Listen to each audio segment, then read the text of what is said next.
Box में। So friends, आज हम मनीष जी की रिक्वेस्ट पर डिस्कस करेंगे 5 इयर्स प्लान। तो चलिए शुरू करते हैं। देखिए फ्रेंड्स, हमारे देश की आज़ादी के बाद हमारे देश के सामने सबसे बड़ी जो चुनौती रही है वो रही है डेवलपमेंट की। और किसी भी देश को डेवलप करने के लिए बहुत ज़रूरी होता है कि हम इसकी इकोनॉमिक ग्रोथ पर ध्यान दें। Economic growth in the sense agriculture sector, industry, power, transport, communication और वो कोई भी फील्ड जिस पर इकोनॉमी डिपेंड करती हो। तो चलिए स्टार्ट करते हैं।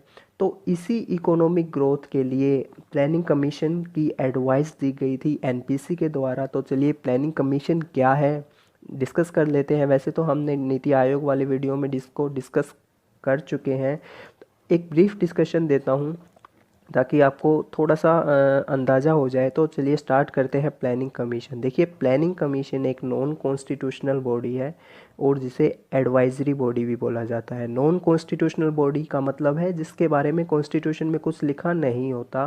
सिंपल है, नॉन कॉन्स्टिट्यूशनल बॉडी, जो कि फॉर्म हुई थी 15 मार्च 1950 को, जिसके एक्स ऑफिशियो चेयरमैन रहते थे प्राइम मिनिस्टर। ओके, रहते थे का क्या मतलब है, क्योंकि अभी तो प्लानिंग कमीशन को रिप्लेस करके नीति आयोग आ गया है, तो प्लानिंग कमीशन अब डिजोल्व कर दी गई है, इसलिए मैंने बोला रहते थे। तो चलिए आगे डिस्कस करते हैं नेशनल डेवलपमेंट काउंसिल, जो इसी से रिलेटेड है। तो देख लेते हैं नेशनल डेवलपमेंट काउंसिल क्या है और ये कैसे रिलेटेड है प्लानिंग कमीशन से। देखिए, नेशनल डेवलपमेंट काउंसिल को जो कि कॉन्स्टिट्यूट किया गया है 6 अगस्त 1952 को, और जिसके ex officio chairman same prime minister ही रहते हैं। ओके, मेंबर्स कौन कौन रहता है नेशनल डेवलपमेंट काउंसिल के? चीफ मिनिस्टर, सभी स्टेट्स के चीफ मिनिस्टर, और प्लानिंग कमीशन में जितने भी मेंबर्स हैं वो सभी मेंबर्स रहते हैं नेशनल डेवलपमेंट काउंसिल के। अब हम नेशनल डेवलपमेंट काउंसिल क्यों डिस्कस कर रहे हैं यहाँ, क्या काम है नेशनल डेवलपमेंट काउंसिल का?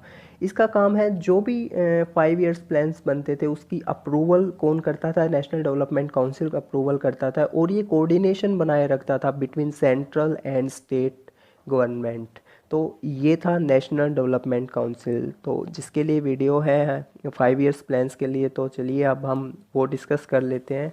तो चलिए स्टार्ट करते हैं। सबसे पहला 5 ईयर प्लान, देखिए फ्रेंड्स, सबसे पहला 5 ईयर प्लान जैसे कि आप देख सकते हैं शुरू हुआ है 1 अप्रैल 1951 को, और जो कि रहा 31 मार्च 1956 तक।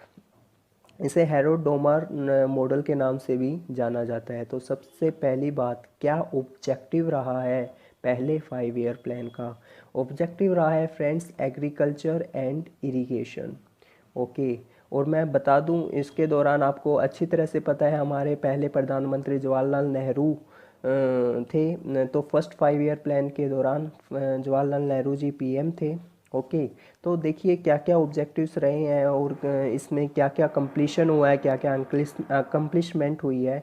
देखिए, फैमिली प्लानिंग प्रोग्राम की शुरुआत की गई पहले 5 ईयर प्लान के तहत, जो कि 1952 में। आपने अक्सर देखा होगा ट्रक्स पर जो लिखा होता है हम दो हमारे दो, तो वो किस प्रोग्राम के अंडर है? फैमिली प्लानिंग प्रोग्राम के अंडर है।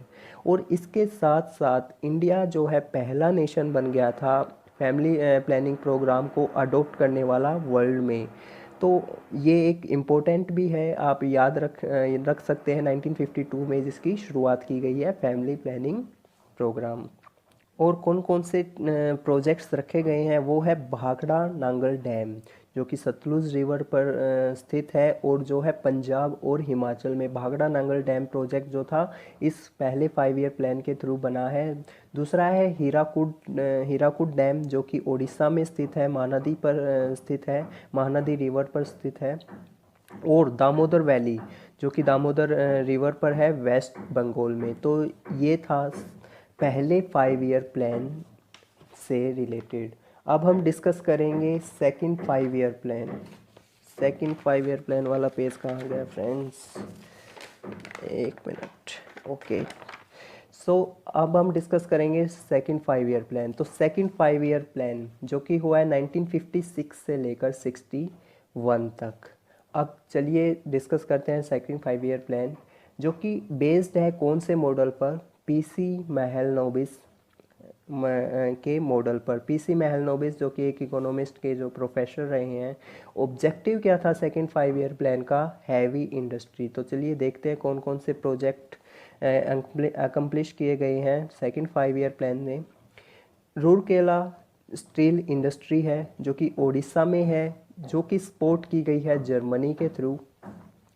भिलाई स्टील इंडस्ट्री जो कि स्थित है छत्तीसगढ़ में, जो कि सपोर्ट की गई है रशिया के द्वारा। और दुर्गापुर स्टील इंडस्ट्री जो कि वेस्ट बंगाल में है, जो कि सपोर्ट की गई है ब्रिटेन से। ओके, तो ये जो सारे प्रोजेक्ट हैं वो सेकंड 5 ईयर प्लान में आता है। फ्रेंड्स, एक बात और डिस्कस करना चाहता हूँ आपसे। तो चलिए हम जो इनके जो टारगेट्स हैं, जो कि टारगेट्स इनके लिए रखे गए थे और अचीव टारगेट्स हैं, वो कितना अचीव्ड हुए हैं वो हम एक लास्ट वाले पेज पर एक डिस्कस कर लेंगे साथ में ही सबके साथ। ओके, तो टारगेट्स हम बाद में डिस्कस कर लेंगे। तो चलिए आते हैं थर्ड 5 ईयर प्लान पर। थर्ड 5 ईयर प्लान 1961 से लेकर 1966 तक जो कौन से मॉडल पर बेस्ड है? John Sandy and S Chakravarty. Okay, और जिसे गडगिल योजना के नाम से भी जाना जाता है। देखिए फ्रेंड्स, थर्ड 5 ईयर प्लान के बारे में आपको बताना चाहूँगा। ये बहुत बड़ा फेलियर भी रहा है, क्योंकि क्यों फेलियर रहा है चलिए देखते हैं। देखिए फ्रेंड्स, 1961 से लेकर 1966 तक था जैसे ये 5 ईयर प्लान। तो 1962 में आप अच्छी तरह से जानते हैं साइनो इंडियन वार, जो कि वार हमारा चाइना के साथ हुआ है, और अनफॉर्चुनेटली वो वार हम हार गए थे। फिर 1965 में इंडिया वर्सेस पाकिस्तान हुआ। इंडिया और पाकिस्तान में वार हुआ। ओके, और फिर 1965 में ही हमें सामना करना पड़ा ड्राफ्ट का भी। तो ये सारे कारण रहे हैं जिसके कारण माना जाता है कि थर्ड जो 5 ईयर प्लान है जो बहुत बड़ा फेलियर रहा है। ओके, लेकिन उसमें कुछ काम भी हुए हैं, चलिए देख लेते हैं क्या क्या हुआ है। 1964 में IDBI bank, UTI and Bokaro iron and steel industry Jharkhand, इनका सेटअप हुआ है। Industrial development bank of India आप अच्छी तरह से जानते हैं। UTI bank, Bokaro iron and steel industry रखी गई, जो कि झारखंड में स्थित है, जो कि हेल्प की गई है रशिया के द्वारा। ओके, 1965 में एफसीआई जो कि है फूड कॉरपोरेशन ऑफ इंडिया, उसकी शुरुआत की गई। ओके, 1965 में ही एग्रीकल्चर प्राइसेस कमीशन को बनाया गया। आजकल जो जाना जाता है, ये नाम बदल दिया गया है इसका, आजकल जाना जाता है commission for agricultural cost and price, जिसे CACP के नाम से भी जाना जाता है। ओके फ्रेंड्स, तो ये सब था थर्ड 5 ईयर प्लान के बारे में। देखिए फ्रेंड्स, एनुअल प्लान्स बनाए गए क्योंकि कुछ पॉलिटिकल अनस्टेबिलिटी भी आ गई थी, और आप जानते हैं जैसे कि 2 वार हुए हैं थर्ड 5 ईयर प्लान के दौरान, तो बहुत सारी अनस्टेबिलिटी के कारण और कह सकते हैं रेवेन्यू की कमी के कारण जो एनुअल प्लान्स बनाए गए, जो कि बनाए गए हैं 1966 से 67, 67 से 68 और 68 से 69। और इन प्लान्स में जो प्रायोरिटी दी गई वो प्रायोरिटी दी गई है एग्रीकल्चर और इंडस्ट्री सेक्टर को। ओके, देखिए जैसे कि आप जानते हैं कि जैसे कि फोर्थ 5 ईयर प्लान के दौरान जो हमारी प्राइम मिनिस्टर थी वो इंदिरा गांधी जी थी। तो फोर्थ 5 ईयर प्लान के दौरान भी बहुत सारे किस्से हुए हैं, जैसे 1971 में बांग्लादेश को इंडिपेंडेंट कराया गया, और 1970 में एनपीटी साइन करने के लिए फोर्स किया गया है इंडिया को। जैसे कि आप जानते हैं एनपीटी, जिसमें बोला गया था कि 1969 से पहले जिन्होंने न्यूक्लियर टेस्ट किए हैं वही न्यूक्लियर स्टेट कहलाएंगे, तो इसमें इंडिया ने साइन नहीं किया था। तो बहुत सारे ऐसे किस्से हुए हैं, इसलिए इसमें भी जो टारगेट अचीव था वो ज़्यादा नहीं था कुछ, क्योंकि जैसे कि टारगेट था जो वो 5.7% का था, लेकिन जो अचीव टारगेट था वो शायद 3.3% ही रहा। तो ये फोर्थ 5 ईयर प्लान के साथ हुआ है। तो चलिए आइए देखते हैं फिफ्थ 5 ईयर प्लान को, जो कि हुआ है 1974 से लेकर 1978 तक, और जिसे मॉडल डीपी धार मॉडल के नाम से भी जाना जाता है। इसका ऑब्जेक्टिव क्या रहा है? Poverty eradication and attainment of the self reliance in the agriculture, production and defence. तो देखिए पूरा ध्यान आप जैसे कि देख रहे हैं शुरू से एग्रीकल्चर पर तो दिया ही जा रहा है, इसमें साथ साथ डिफेंस पर भी ध्यान दिया गया है। और इसमें क्या क्या प्रोजेक्ट्स शामिल हुए हैं, क्या क्या किया गया है फिफ्थ 5 ईयर प्लान में, तो देखते हैं 1974 में जो है मिनिमम नीड्स प्रोग्राम को शुरू किया गया। मिनिमम नीड्स जो भी होती हैं किसी भी इंसान की, तो उसके तहत मिनिमम नीड्स प्रोग्राम शुरू किया गया है फिफ्थ 5 ईयर प्लान में।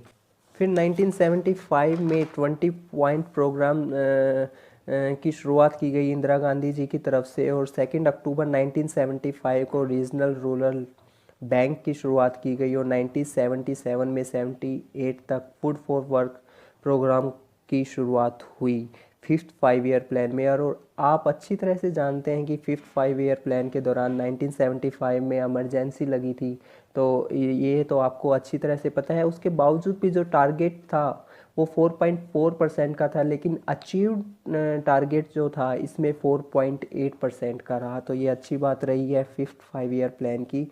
और उसके बाद फिफ्थ 5 ईयर प्लान के बाद जिसे जाना जाता है रोलिंग प्लान, 1978 से लेकर 80 तक, 1978 से लेकर 80 तक, क्योंकि इसमें जनता पार्टी आ गई थी, इलेक्शन हुए थे, हार गई थी, उसके पास जनता पार्टी आ गई थी, तो जनता पार्टी ने इसको रिजेक्ट कर दिया था 5 ईयर प्लान को, और अपना एक अलग से एनुअल प्लान, जैसे कि आपने पहले भी देखा, एनुअल प्लान शुरू किए गए थे। चलिए देखते हैं सिक्स्थ 5 ईयर प्लान, जो कि रहा 1980 से लेकर 1985 तक। इस दौरान इंदिरा गांधी जी प्राइम मिनिस्टर दोबारा बन गई थी। चलिए देखते हैं इसके ऑब्जेक्टिव्स क्या रहे हैं। देखिए ऑब्जेक्टिव रहा है technological self reliance, reducing poverty and generating employment. मैं आपको बताना चाहूँगा कि इसमें सबसे ज़्यादा ध्यान एग्रीकल्चर पर भी दिया गया इस सिक्स्थ 5 ईयर प्लान के दौरान। ओके, और इसमें बहुत सारे प्रोग्राम्स जो है लॉन्च किए गए थे, इसलिए इसमें इसको इस प्रोग्राम के बारे में, इस 5 ईयर प्लान के बारे में बोला गया था, 20 की प्रोग्राम भी बोला गया था इसके बारे में। तो चलिए देखते हैं सिक्स्थ 5 ईयर प्लान में क्या क्या हुआ। देखिए 1980 में 6 बैंक्स नेशनलाइज्ड हुए, 14 बैंक पहले नेशनलाइज्ड हुए थे, 6 बैंक्स अब 1980 में नेशनलाइज्ड हुए हैं। इस प्लान के दौरान 1982 में नाबार्ड की इस्टेब्लिशमेंट हुई। NABARD stands for national bank of agriculture and rural development. 1982 में एक्जिम बैंक की हुई, जिसे एक्सपोर्ट एंड इंपोर्ट बैंक भी बोला जाता है। तो ये था सिक्स्थ 5 ईयर प्लान के बारे में। और इसी दौरान आपको पता होगा कि इंदिरा गांधी जी की जो डेथ भी हो गई थी। ओके, तो चलिए डिस्कस करते हैं सेवन्थ 5 ईयर प्लान। देखिए सेवन्थ 5 ईयर प्लान जो कि 1985 से 1990 तक रहा है, और इस दौरान राजीव गांधी जी जो है प्राइम मिनिस्टर रहे हैं। ओके, तो चलिए देखते हैं सेवन्थ 5 ईयर प्लान। देखिए मॉडल किस मॉडल के नाम से जाना जाता है? Commodity veg model. ओके, देखते हैं क्या क्या हुआ है सेवन्थ 5 ईयर प्लान में। देखिए सेवन्थ 5 ईयर प्लान की जो टारगेट ग्रोथ थी वो रहा 5%, लेकिन जो अचीव्ड ग्रोथ है वो 6.01% रही। तो एक हिसाब से देखें तो अच्छी ही रही थी। देखते हैं क्या क्या हुआ। 1985 में जो है इंदिरा आवास योजना की स्टार्टिंग हुई। 1986 में स्पीड पोस्ट। 1988 में सेबी के बारे में हम डिस्कस कर चुके हैं, securities and exchange board of India, video भी बना चुके हैं। और 1992 में सेबी को स्टैच्यूटरी बॉडी घोषित कर दिया गया था। और 1989 में जवाहर रोजगार योजना की शुरुआत हुई थी। ये सब हुआ सेवन्थ 5 ईयर प्लान के दौरान। अब उसके बाद क्या हुआ फ्रेंड्स? उसके बाद फिर से एनुअल प्लान्स जो है घोषित किए गए 1990 से लेकर 1992 तक ये एनुअल प्लान्स रहे। उसका कारण एक और रहा है, क्योंकि उस दौरान 1991 में गल्फ़ वार भी हुआ, जो जिसके कारण हमारे जो फॉरेन एक्सचेंज रिजर्व्स हैं वो डिप्लीट हुए, बैलेंस ऑफ पेमेंट क्राइसिस भी आ गया। उसके कारण हमें आईएमएफ से लोन भी लेना पड़ा, लैंड करना पड़ा आईएमएफ से, और अपनी इकोनॉमी ओपन करनी पड़ी। लेकिन इस दौरान एक अच्छी बात रही कि डॉक्टर मनमोहन सिंह की काफ़ी अच्छी भागीदारी रही हमारे देश को बचाने में, क्योंकि उन्होंने इकोनॉमी ओपन की और उन्होंने इंट्रोड्यूस किया था एलपीजी, जो आप अच्छी तरह से जानते हैं 1991 में, लिबरलाइजेशन, प्राइवेटाइजेशन एंड ग्लोबलाइजेशन, जिसके कारण हाँ ग्रोथ रेट भी काफ़ी सर्च की गई थी, काफ़ी ऊपर आई थी। तो ये सब हुआ तो इसलिए एनुअल प्लान्स को इंट्रोड्यूस किया गया। चलिए देखते हैं अब 8th प्लान की ओर। 8th प्लान जो कि रहा 1992 से लेकर 1997 तक। देखिए 8th प्लान के बारे में डिस्कस करते हैं। टारगेटेड ग्रोथ थी वो, टारगेटेड जो ग्रोथ थी वो थी 5.6%, लेकिन जो अचीव किया गया वो 6.8% रहा। जैसे कि मैंने कहा, हमने अपनी इकोनॉमी ओपन कर दी थी, तो जो फॉरेन की इंडस्ट्रीज़ भी आ गई थी भारत में, और काफ़ी ग्रोथ हुई थी उस दौरान, तो इसका फ़ायदा मिला 8th 5 ईयर प्लान को। जानते हैं मॉडल कौन सा है 8th 5 ईयर प्लान का? जॉन डब्ल्यू मिलर के नाम से जाना जाता है। ऑब्जेक्टिव क्या रहे हैं फ्रेंड्स? ऑब्जेक्टिव रहे हैं development of human resources. Okay, तो चलिए जानते हैं कि क्या क्या हुआ। 1 जनवरी 1995 को इंडिया जो है WTO का मेंबर बन गया था, वर्ल्ड ट्रेड ऑर्गेनाइजेशन। ओके, 1993 में प्रधानमंत्री रोजगार योजना शुरू की गई। 1995 में मिड डे मील की शुरुआत की गई। ओके, तो ये था 8th 5 ईयर प्लान। ओके, और इस दौरान मैं आपको बता दूं PV नरसिम्हन राव जो हैं वो प्रधानमंत्री रहे हैं। अब आते हैं 9th 5 ईयर प्लान में। 9th 5 ईयर प्लान में फ्रेंड्स जो प्रधानमंत्री रहे हैं वो हमारे अटल बिहारी वाजपेयी जी रहे हैं। ओके, और आप अच्छी तरह से जानते हैं सेकंड जो न्यूक्लियर टेस्ट था 1998 में, जो पोखरण में किया गया था, वो इसी दौरान हुआ था। और कारगिल का वार भी जो है 1999 में ही हुआ था। ओके, अब अगर अचीव्ड टारगेट की बात करें तो 6.8% रहा 9th 5 ईयर प्लान के दौरान, लेकिन टारगेट अचीव टारगेट 6.8% हुआ, लेकिन जो टारगेटेड था वो था 7.1%। ओके, तो ज़्यादा अच्छा भी नहीं था, ठीक ठीक था। तो चलिए देखते हैं क्या क्या किया 9th 5 ईयर प्लान में। Universalization of the primary education, connectivity of the villages, public distribution system को दोबारा से इसकी दोबारा से इम्प्लीमेंटेशन कैसे की जाए, उसकी शुरुआत की गई 1997 में। सर्व शिक्षा अभियान जो कि 2000 में शुरुआत की गई। अन्नपूर्ण योजना 1999 में। गंगा कल्याण योजना 1997 में। तो चलिए अब आते हैं 10th 5 ईयर प्लान में। 10th 5 ईयर प्लान में दोबारा गवर्नमेंट चेंज हो गई थी। 2002 से लेकर 2007 तक जो है हमारा 10th 5 ईयर प्लान रहा है। ऑब्जेक्टिव क्या रहे हैं? Eradicate poverty and unemployment. Okay, और पर कैपिटा इनकम थी जो नेक्स्ट जो 10 ईयर्स थे, उन अगले 10 सालों में पर कैपिटा इनकम को डबल करने की जो चुनौती भी दी गई थी 10th 5 ईयर प्लान के दौरान। चलिए आगे बढ़ते हैं, आगे आते हैं 11th 5 ईयर प्लान में, जो कि रहा 2007 से लेकर 2012 तक। तो टारगेटेड जो ग्रोथ है वो जो एज्यूम की गई थी 9% की, लेकिन जो अचीव्ड हुआ था वो 8% ही हुआ था। ऑब्जेक्टिव क्या रहा है? ऑब्जेक्टिव रहा है friends rapid and inclusive growth. आम आदमी बीमा योजना की शुरुआत की गई 2007 में। राजीव आवास योजना 2009 में। प्रधानमंत्री आदर्श ग्राम योजना 2009 में। तो ये सब रहा 11th 5 ईयर प्लान के दौरान। अब आते हैं 12th 5 ईयर प्लान 2012 से लेकर 2017 तक। 12th 5 ईयर प्लान के बारे में ये है कि दोस्तों ये कंप्लीट नहीं हो पाया था, क्योंकि नीति आयोग को रिप्लेस किया गया था प्लानिंग कमीशन से, तो ये पूरा नहीं हो पाया था। लेकिन इसका जो ऑब्जेक्टिव रहा था वो faster, sustainable and more inclusive growth का था। और 12th जो 5 ईयर प्लान में जो है डिजोल्व कर दिया गया था प्लानिंग कमीशन को। तो ये फ्रेंड्स टोटल जो है 12 5 ईयर प्लान्स थे जो आज हमने डिस्कस किया। आई होप आपको समझ भी आए होंगे। And thank you very much for watching the video. जय हिंद।